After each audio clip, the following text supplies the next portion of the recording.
स्थायी लीज पर लगी गैरेज को हटाने पहुंचा प्रशासन, बैरंग लौटा। डबल मनी मामले में लंबे समय से फरार चल रहे राउत ब्रदर्स को लांजी पुलिस ने किया गिरफ्तार। तहसीलदारों की हड़ताल समाप्त, काम पर लौटे राजस्व अधिकारी।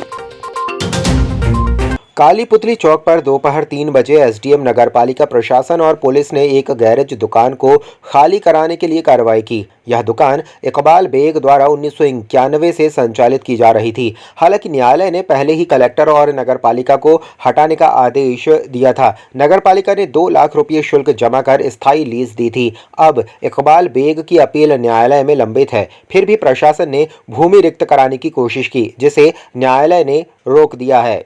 बालाघाट शहर की नजूल भूमि है, वार्ड नंबर 288। इसमें से 943 स्क्वायर मीटर भूमि जो है वो पुनर्घनत्वीकरण योजना के अंतर्गत शासन की तरफ से जो सीएलपी वाले ठेकेदार है उनको दी गई है।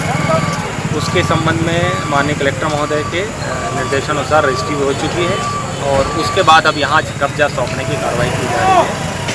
1991 से है ना, और मैं 2 बार इसका ट्रांसफर करवा चुका हूँ, दुकान को अपने नाम पे करवाया हूँ मैंने, और कोर्ट से भी मेरे पास कागज़ है पूरे, कोर्ट की भी डिग्री है। मैंने रिन्यूअल के लिए कागज़ दिया था इनके पास, तो इन्होंने मेरी लीज को निरस्त कर दिए मनमानी करके। क्या बोले तो तुम्हारी लीज मुसलमानों की कैसे रिन्यूअल होगी। इनका सबसे पहले शब्द तो ये है, इनके वो अधिकारी है ना, इनका बात है क्या बोले मुसलमानों की लीज करते बोले। भारतीय राष्ट्रीय छात्र संघ NSUI के छात्रों ने सोमवार को पीजी कॉलेज के मुख्य गेट को बंद कर स्थानीय और शासन स्तर की मांगों को लेकर धरना प्रदर्शन किया। छात्रों ने प्रभारी प्राचार्य PS कातुलकर को ज्ञापन सौंपा और चेतावनी दी कि यदि उनकी मांगें नहीं मानी गईं तो वे उग्र आंदोलन करेंगे। पुलिस ने प्रदर्शनकारियों को गेट से हटाने की कोशिश की, लेकिन जब वे नहीं माने तो उन्हें बलपूर्वक उठाकर थाने ले जाया गया। इसके बाद गेट खोलकर कॉलेज में कर्मचारियों की आवाजाही बहाल की गई। अरे छात्र एकता जिंदाबाद, अरे छात्र एकता जिंदाबाद। पिछले कई वर्षों से NSUI अपनी समस्याओं को उठा रही, जैसे विश्वविद्यालय हो जाए, साइंस कॉलेज हो जाए, मेडिकल कॉलेज की मांग कर रही, परंतु सरकार के द्वारा NSUI और छात्रों की आवाज़ दबाने का काम करती है मध्य प्रदेश की गूंगी बहरी सरकार। 20 सालों से यहाँ पे भारतीय जनता पार्टी के विधायक रहने के बावजूद भी यहाँ पर कोई व्यवस्थाएं नहीं है। पीजी कॉलेज में ना तो पढ़ाई हो रही है, ना स्कॉलरशिप समय में आ रहा है, ना व्यवस्थाएं मिल पा रही छात्रों को। हम मांग करते हैं कि जल्द से जल्द छात्रों की समस्याओं का निदान करें, अन्यथा आने वाले 1 महीने 2 महीने के भीतर में कलेक्टर घेराव करेगी NSUI। धन्यवाद। पुलिस ने लांजी के राउत ब्रदर्स मनोज विजय और संतोष राउत को डबल मनी मामले में गिरफ्तार किया है। ये सभी 2022 से फरार थे। थाना प्रभारी दिनेश सोलंकी के अनुसार आरोपितों को पुलिस थाने लाया गया और 23 सितंबर को न्यायालय में पेश किया गया। वहां से उन्हें 25 सितंबर तक पुलिस रिमांड पर भेज दिया गया। यह मामला लंबे समय से चल रहा था और आरोपितों की गिरफ्तारी से इस मामले में प्रगति हुई है।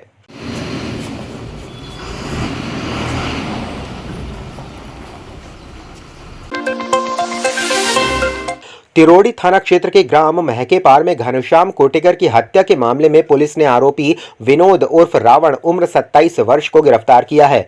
10 सितंबर को रात 11:30 से 11:45 के बीच विनोद ने घनश्याम के घर जाकर शराब मांगी, लेकिन घनश्याम ने मना कर दिया। इसके बाद गुस्से में आकर विनोद ने घनश्याम के सिर पर लकड़ी से वार कर हत्या कर दी और फरार हो गया। पुलिस ने गंभीरता से जांच करते हुए विनोद को वाड़ी नागपुर से पकड़ा और उसे न्यायालय में पेश किया। देखिए, थाना तिरोड़ी अंतर्गत चौकी महकेपार में राजकुमार कोटेश्वर नाम का एक व्यक्ति रहता था, जो 10/9 को अपने घर में मृत पाया गया था। संपूर्ण इन्वेस्टिगेशन के दौरान यह पता चला था कि इसके सिर में और चेहरे पर गंभीर चोट है, जिसकी वजह से इसकी मृत्यु हुई है। घटनास्थल के आसपास के CCTV में और पूछताछ के दौरान हमें एक संदिग्ध विनोद उर्फ रावण का नाम पता चला था, जो घटना दिनांक से ही फरार था। अभी कुछ दिन पहले ही उसको टीम के द्वारा गिरफ्तार किया गया है। गिरफ्तार करने पर जब उससे पूछताछ की गई तो उसने घटना कारित करना स्वीकार किया गया और सोते समय ही आरोपी को 2 या 3 वार किए गए, जो कि हथौड़ी जैसे हार्ड ब्लंट ऑब्जेक्ट था, उससे वार करना बताया है। मृतक चूँकि शराब, कच्ची शराब बनाता भी था और बेचता भी था। उसी को लेने के लिए आरोपी गया था और आरोपी को उसने देने से मना कर दिया था। आवेश में आके आरोपी ने उसको हत्या कर दी थी। आरोपी को गिरफ्तार कर लिया गया है और अग्रिम कार्रवाई जारी है। लांजी पुलिस ने गौ तस्करी के मामले में 3 आरोपियों को गिरफ्तार किया और एक आरोपी फरार हो गया। पकड़े गए आरोपियों में कार्तिक, विकेश और फिरोज शामिल हैं। पुलिस ने 36 गौवंश और 2 ट्रक जब्त किए। आरोपियों के खिलाफ गौवंश अधिनियम, कृषक पशु परिवहन अधिनियम और पशु क्रूरता अधिनियम के तहत मामला दर्ज किया है। मुखबिर की सूचना पर लांजी पुलिस ने छापेमार कार्रवाई की और आरोपियों को दिघौरी के जंगल में गौवंश तस्करी करते हुए पकड़ा। फरार आरोपी की तलाश जारी है। में से 3 आरोपियों को गिरफ्तार कर लिया गया है। कुल 39 गोवंश और 2 ट्रक जो कि महाराष्ट्र पासिंग के हैं, घटनास्थल से जब्त किए गए हैं। इसमें विवेचना जारी है और इसमें इसकी चेन का हम लोग पता लगाएंगे कि ये कहाँ लेके जा रहे थे। गो तस्करी के साथ ही इसमें जो महाराष्ट्र की जो गाड़ियाँ हैं उसमें अगर इनकी संलिप्तता पाई जाती है और नागपुर और जहाँ की भी गाड़ियाँ रहेगी वहाँ जाकर पता करेंगे और इसमें अगर चेन में अगर महाराष्ट्र के आरोपी मिलते हैं तो निश्चित तौर पर उनको भी इसमें मुलजिम बनाया जाएगा। मध्य प्रदेश के तहसीलदार और नायब तहसीलदार जबलपुर के तहसीलदार हरि सिंह ध्रुव के खिलाफ दर्ज एफआईआर के विरोध में 18 सितंबर से अनिश्चितकालीन हड़ताल पर थे। उन्होंने एफआईआर वापस लेने की मांग की थी। राजस्व मंत्री के आश्वासन के बाद प्रांतीय संगठन के अध्यक्ष धर्मेंद्र सिंह चौहान ने सोमवार से हड़ताल स्थगित करने का निर्देश दिया। इसके बाद सभी तहसीलदार और नायब तहसीलदार अपने काम पर वापस लौट गए और कार्य व्यवहार सामान्य हो गया।